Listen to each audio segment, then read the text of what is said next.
अस्सलाम वालेकुम। आज मैं आपको टमाटर से छिलका रिमूव करने की बहुत ही इजी टिप बता रही हूँ। छिलका सेहत के लिए भी अच्छा नहीं है और हंडिया में भी वो गलता नहीं है, इसलिए बड़ी जल्दी से इसको उतारने का तरीका बताऊँगी। एक मैं नाइफ़ लूँगी, उसको इस तरह इसके अंदर में कर, चूल्हा मैंने ऑन कर लिया, इसको मैं इस तरह थोड़ा गर्म करूँगी हर साइड से, और देखिए ये छिलका ऊपर से ऊपर आता जा रहा है। देखिए ये बहुत ही आसानी से खुद ब खुद पीछे हट गया। इसको इस तरह मैं करूँगी, तमाम साइडों से ये हो गया। अब ये कटिंग के लिए तैयार है। इस तरह मैं एक और करूँगी, इसको मैं चारों साइड से यानी गोल गोल घुमाऊँगी और आसानी से ये देखिए ऊपर आता जाएगा।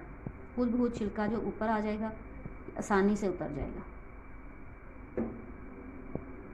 देखिए खुद ब खुद इसकी स्किन जो है ना फट गई है। अब मैं ऐसे आराम से उतार लूँगी, बड़ी आसानी से चारों तरफ से उतर जाएगा। और फिर इसको आप काटें, पेस्ट बनाएं, आपकी मर्ज़ी है। इसी तरह काट के हंडिया में शामिल कर दें। ये बिल्कुल मैश हो जाएगा और छिलका बिल्कुल नहीं ऊपर आएगा, तो आसानी से गल जाएगा।